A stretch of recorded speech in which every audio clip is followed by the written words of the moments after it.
You are watching HR TV today from the conference Global HR Laboratory from People Management Forum, and my guest today is Louise Evans. Hello. Louise, you are a keynote speaker of the conference. You are British lecturer and coach, and also author of a unique communication methodology, which helps people to understand better each other, and also within an international or cross-cultural environment. Am I right? Yes, I think you're absolutely right. It's a method which really helps us to focus on the behaviors that we bring to work every day. Mm-hmm. And obviously the more complex the situation, for example, if you have people from different cultures working together, the level of diversity is higher, and there can be a misinterpretation of people's behaviors. So the tool itself, called the 5 chairs, is really something which allows us to focus in and be more aware of what behaviors we are bringing in, whether they're productive or unproductive. And very often we're not conscious of what we're bringing to work with us every day. So that's the basic. Okay, I see your book you wrote, 5 Chairs, 5 Choices. Yes. And also I see some small card where those chairs are explained. So maybe can you explain them more? Okay, well, I think the thing about the 5 chairs is when I do the training in companies, I have 5 chairs in the training room, and each chair has a different color. You have them physically? Physically, oh, always. Yeah, I have them physically, and I have a cover over each chair, and each chair is a color, it has a name, and it has an animal as a metaphor. So I'll give you a brief example. Let's say that somebody triggers you and somebody says to you something like, you know, oh, that's a stupid idea. Mm-hmm. Now, you can have different reactions to somebody saying that's a stupid idea. Now, the first reaction from the first chair would be, what do you mean that's a stupid idea? Who do you think you are to have, you know, to think that my idea is stupid? Now, this is what's happening inside me. In the first chair, which is the red chair, the jackal chair, you attack people. So you have the usually unproductive behaviors that you can find in companies, which we all do, which is attacking, blaming, complaining, procrastinating. These are all the behaviors that hold companies back. So that's the first chair, yeah? The second chair is the yellow chair. It's the hedgehog chair, and it's called self-doubt. And my reaction, for example, yeah, if you say to me that's a stupid idea, then I would say, yeah, it is a stupid idea. I always have stupid ideas, and it leads nowhere. Yeah, it leads nowhere, and I'm not competent, and I can't do anything really. And so, in that chair, we go into victimism. We don't believe in ourselves. It's a chair where we implode. And so the first chair, the jackal chair and the hedgehog chair, are the chairs that create the more unproductive behaviors in companies. Yeah. The third chair is the green chair, which is the Meerkat Chair, and the meerkat is an animal which is extremely vigilant. It's very aware. It's an animal which waits. So, in fact, the name of this chair is Wait, which is what am I thinking? What am I telling myself is the meaning of that. So it's a chair where we slow down and we become curious about what is happening, and it's about emotional stability. Here in this chair we have a choice. We can go into the less productive chairs or move somewhere else. So it's about emotional stability, self-leadership in that chair. The fourth chair, for example, if you said to me, I don't like that idea, that's a stupid idea, in that moment I check in with myself and I think, well, I'm feeling a bit surprised by that comment and a bit confused and maybe a bit upset, because what I really need is some recognition or a chance to express myself. And so in this chair, you become aware of your needs and your emotions, and you can make requests of people, but you don't become aggressive. So it's the chair of assertiveness when you come into assertive behavior. And the last chair is the giraffe chair. The giraffe, because it has the biggest heart of all land animals. And there, the question we ask is, what is important for that person? So we go into empathy, understanding another person's approach, understanding where they're coming from. So if these last 3 chairs here are the ones that, for me, develop conscious leadership, where you try to remain emotionally stable, you're aware of your own needs, you're aware of other people's needs too, and it's a negotiation around those 2 things. So in any time of the day, we can go into any one of those chairs and it will have an impact. Sometimes positive, sometimes negative. And the idea is to try and spend more time in the top chairs rather than in the attacking chair or in the victim chair. So that, in a nutshell. So can we tell that those 3 last chairs are better, maybe a bit, than... Yeah, let's say productive. They're more productive. I mean, I think the thing is that, you know, it's very difficult to be conscious of one's behavior all the time because you have to be very, very self-aware. But I think we can learn that if you are, for example, the blame game, when you are blaming people, the impact on other people can be very unproductive because people... If you're blaming, will become defensive or will feel shamed. And when that happens, it's very difficult to create collaboration. So the idea is that the first 2 chairs don't favor collaboration and understanding and, you know, what you need to really move a company forward. They hold companies back. Mm-hmm. Okay, let's have a close look maybe on a chair or red chair, attack chair. Yes. If I have a person who is attacking me in our conversation, what would be a game-changing question, or you know what I mean, like how to gain cooperation? How to...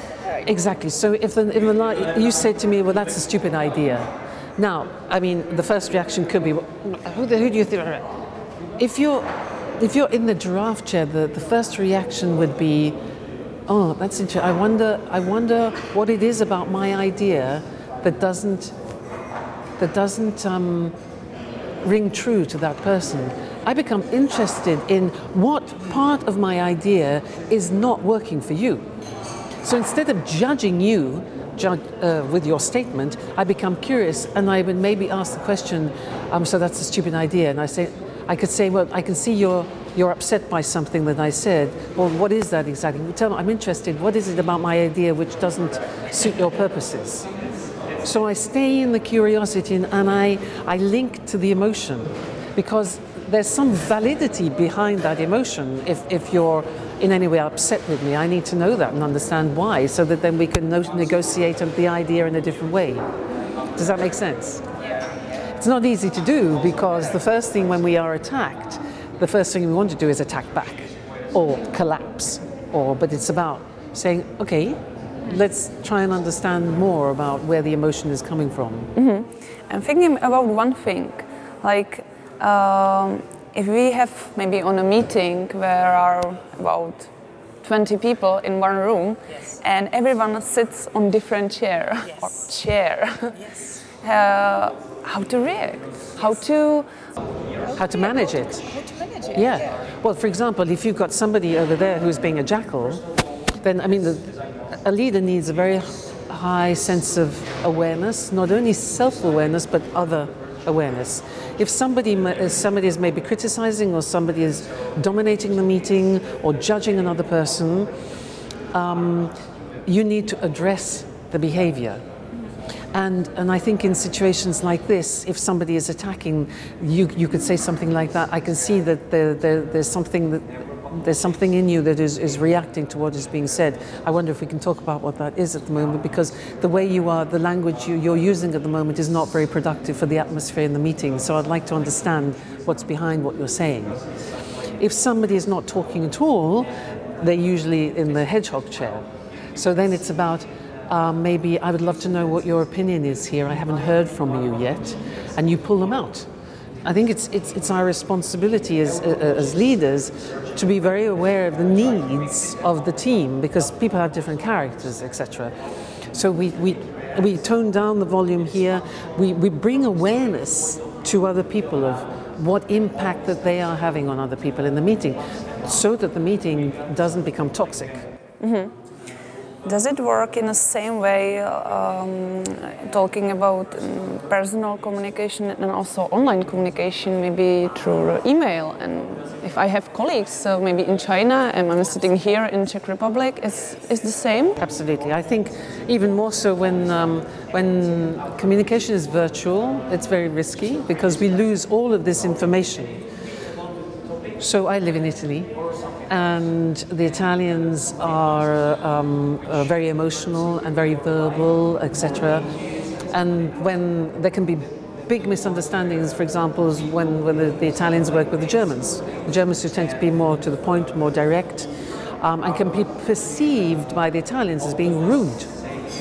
But vice versa, the Italians can be perceived by the Germans being as totally chaotic and unsystematic. If you get people and sit them down and say, well, what do you need? We need structure. Oh, what we need is flexibility.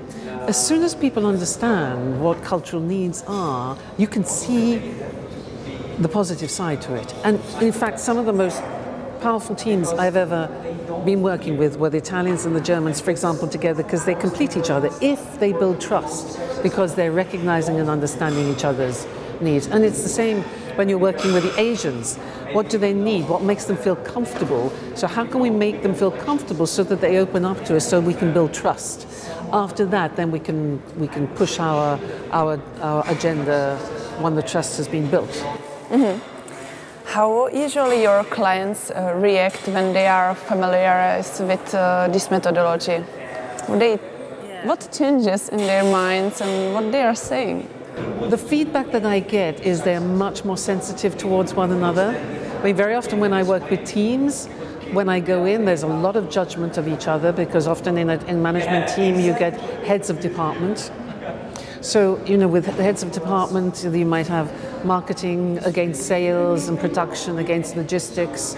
So the 5 chairs allows them to understand each other's needs. And the conversation is all about what do you need and what do I need.